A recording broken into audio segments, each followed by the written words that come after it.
We usually define objects in space by their appearance and behavior. A star shows up as a tiny, concentrated point of light. A galaxy stretches across space, a vast collection of gas and billions of stars. These categories are distinct, each with its own physical characteristics. But the James Webb Space Telescope has revealed objects that blur these boundaries. In images, they appear as minuscule red dots, seemingly identical to stars. Yet their chemical makeup matches that of fully formed galaxies. They are compact enough to look like points, yet massive enough to rival entire galaxies. Astronomers have playfully dubbed them platypus galaxies. Like the animal that defies simple classification, these objects are an unusual hybrid, puzzling astronomers and challenging standard theories. When the James Webb Space Telescope released its first operational image, it transformed astronomy almost overnight. The image, called the SMACS 0723 Deep Field, revealed a cluster of enormous galaxies acting like a cosmic magnifying glass for the universe behind them. These galaxies looked familiar, fitting our expectations, but the background told a different story. Among the majestic spirals were hundreds of tiny, faint red dots. At first glance, they seemed almost invisible, easily mistaken for noise rather than real cosmic structures. In the past, telescopes like Hubble wouldn't have been able to resolve these objects well enough to make them worth investigating. They would have been dismissed as sensor glitches or imaging artifacts. Even with the unprecedented clarity of James Webb, many astronomers' default approach is to filter such points out. The reasoning is straightforward. If it looks like a single point of light, it's probably just a star in our Milky Way, or perhaps a nearby brown dwarf, a failed star drifting quietly in space. This kind of filtering is almost automatic in modern astronomy. With the sheer volume of data pouring in, researchers have to ignore the mundane to focus on the extraordinary. Algorithms are trained to detect structures, the diffuse edges of a galaxy, the bright disk of a quasar. A lone red pixel doesn't meet the criteria for interesting and is relegated to the background. Haojing Yan took a different path. An astronomer at the University of Missouri, he chose to pay attention to what the algorithms overlooked. He deliberately studied objects that seemed like nothing at all. From roughly 2,000 compact red sources across multiple surveys, his team narrowed the field to a remarkable set of 9, objects that appeared visually as simple points of light, but carried spectral signatures that defied expectation. To the eye, these objects were indistinguishable from the stars that fill astronomical images. They even had diffraction spikes, the 6-pointed flares produced by the telescope's mirrors, a classic hallmark of a compact point source. These spikes signal that an object is small and concentrated. What made Jan pause, however, was their color. They weren't just red. Their light was shifted far into the infrared. In astronomy, color often serves as a clue to distance. As the universe expands, it stretches light traveling through it. Blue light shifts toward red and eventually into the infrared. The redder the object, the farther away it is, and the deeper back in time we are seeing. These dots weren't nearby red stars. They were glowing with the signature of the early universe, roughly 12 billion light-years away. And that's where the puzzle emerges. At that distance, they should be enormous galaxies. Yet, if they are galaxies, they shouldn't appear as pinpoint sources. They should be fuzzy, extended structures with visible width. Jan realized he was looking at something physically impossible, objects that were incredibly small for their extreme distance. The first instinct when astronomers see a bright point of light in the early universe is to label it a quasar. This isn't just a guess, it's a well-established interpretation. Supermassive black holes existed very early in cosmic history, and when they feed, the surrounding gas and dust heats to extraordinary temperatures. This process forms an accretion disk that can shine brighter than an entire galaxy.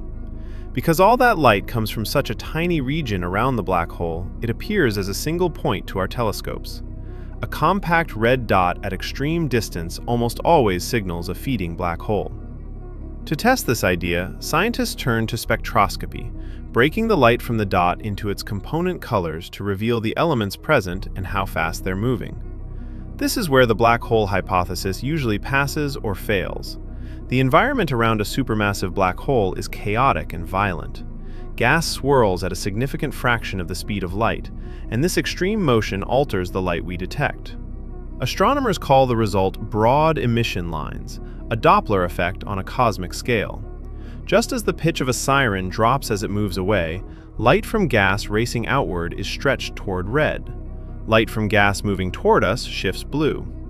In a spinning accretion disk, gas does both at once, moving toward and away, smearing the light across the spectrum and producing broad, messy emission lines. Young and his team expected to see exactly that. They examined the spectral data, anticipating the signature of high-velocity gas around a supermassive black hole. Instead, they found the opposite. The emission lines were razor-sharp, extremely narrow. This tiny detail completely changes how we identify the object. Narrow lines reveal that the hydrogen and oxygen atoms emitting the light aren't being flung around a black hole at breakneck speeds. They are moving slowly, almost calmly. This rules out the presence of an active supermassive black hole. The light wasn't powered by gravitational friction, it was powered by fusion. In other words, the light was coming from stars. The data pointed to young, hot, massive stars, probably blue in color, though their light had been stretched into red by the expansion of the universe. And this leads to a startling dilemma. If the light comes from stars, then the object is a galaxy. But we immediately return to the original puzzle. Galaxies are supposed to be enormous.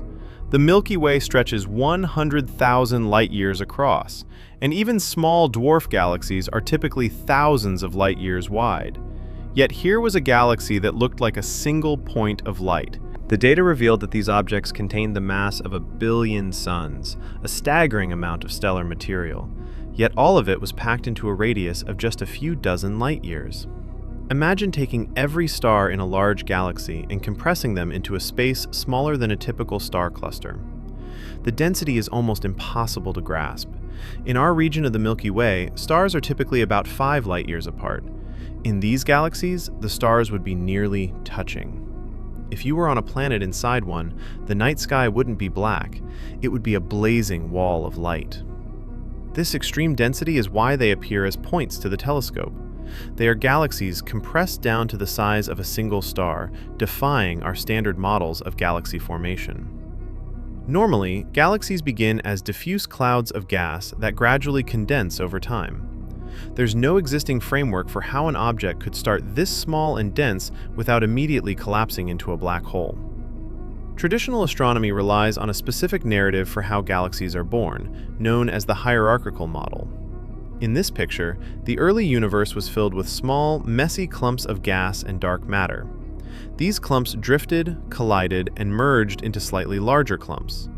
Over time, repeated collisions built progressively bigger structures in a process of violent accumulation. You can picture it like building a snowman. You start with a small snowball, roll it around to gather more snow, then smash another one onto it. It's messy, chaotic, and slow. Gravity does the work, and collisions are random. You can't rush the process. These dense red objects break that model because of the timeline.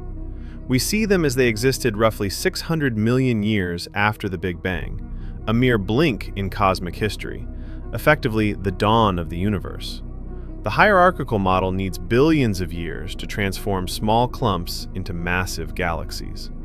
There simply wasn't enough time for these galaxies to form by collisions. According to the standard theory, they shouldn't exist. They are too massive, too dense, too mature, like fully grown adults in a nursery.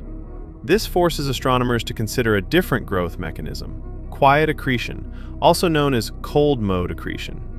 In the standard model, gas falls into a galaxy and heats up, forming a hot halo. It must then cool before it can sink to the center and form stars, a slow process. But in the early universe, gas was far denser. Theoretical models suggest streams of cold gas could bypass the heating phase entirely. Guided along filaments of dark matter like water through a pipe, the gas could flow straight into the galaxy's heart. This lets the galaxy grow from the inside out. Instead of clumping material together on the outside, it's like pumping raw material directly into the core. Think of it like inflating a balloon. You start by filling the center first. This explains the extreme density we see in the data. Gas piles into a tiny region, triggering a frenzy of star formation. A massive population of stars ignites all at once in a confined space, creating a brilliant nugget that outshines everything around it. This inside-out growth explains why they look like platypuses. They are not fully formed galaxies yet. They are the seeds. What we are seeing is the formation of a dense core that will one day become the heart of a massive elliptical galaxy. Later, they may gather more gas, develop larger envelopes of stars, and puff out into the fuzzy galaxies we are familiar with. At this moment in time, however, they exist as compact nuclear star clusters, giants in miniature. They grew efficiently and quietly while the rest of the universe was still waiting for its first chaotic collisions. This rapid growth removes the need for billions of years of mergers, solving the cosmic time problem. It shows us that the universe has a fast track for building galaxies, one we hadn't fully appreciated until now. Perhaps the most unsettling thing about platypus galaxies is not that they exist, but that we've likely been staring at them for years without noticing. In science, we often find exactly what we are looking for. Build a machine to detect spiral galaxies, and it will catalog spiral galaxies. Write code to filter out stars, and anything resembling a sharp point of light gets discarded. These shortcuts are necessary for handling massive datasets, but in this case, they almost caused us to miss a whole new class of galaxies. The sky is crowded with stars from our own Milky Way. These foreground stars are usually treated as clutter that astronomers remove in order to study the deep universe beyond. For decades, we've trained our software to treat point sources as local noise. We told our machines to ignore them. This means there's likely a hidden population in our archives. These compact galaxies mimic stars so perfectly that they have probably been filtered out of thousands of surveys. We assumed that anything appearing this small had to be nearby.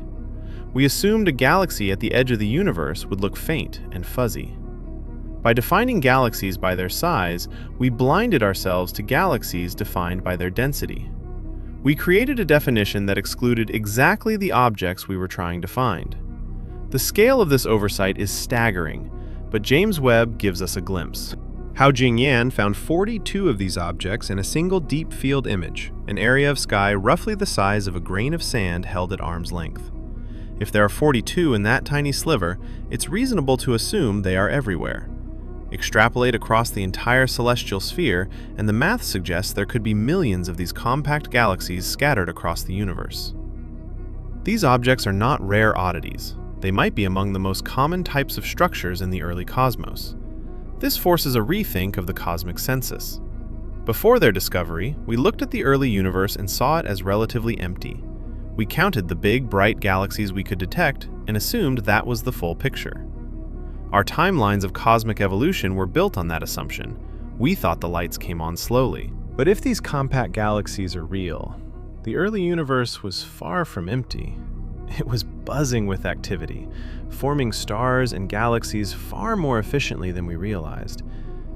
We were simply counting the wrong things. Now, astronomers are revisiting archival images from other telescopes, searching for these tiny red dots that were previously discarded. It's painstaking work, requiring us to unlearn biases that have guided astronomy for decades.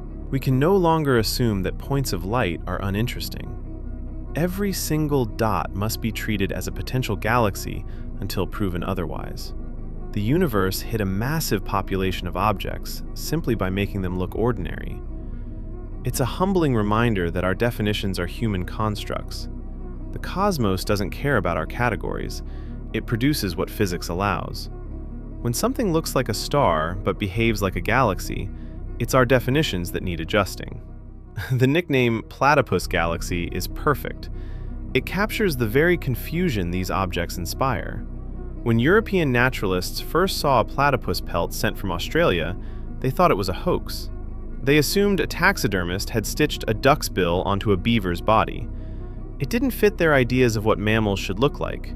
It broke the rules of their classification system. They spent years debating whether it was a mammal, a bird, or a reptile. Eventually, they realized the animal was real. The problem wasn't with the platypus, it was with their definitions. Science had to change to match reality. We are witnessing the same moment in astronomy today. For decades, we've been comfortable with our boxes, stars in one, galaxies in another. We teach that stars are small points, galaxies are large structures, and we've built our entire understanding of the sky around this division. The James Webb Space Telescope has just shown us that the universe doesn't respect these boxes. It produces objects that blur the line, galaxies so dense and compact that they behave like single stars. These are not mistakes, nor are they noise. They are a natural stage in cosmic evolution, one that our theories failed to predict. The discovery of platypus galaxies is a vivid reminder of why we build better tools, to see the universe as it truly is, not just as we expect it to be. We don't launch telescopes just to take sharper pictures of what we already know. We launch them to find what confounds us.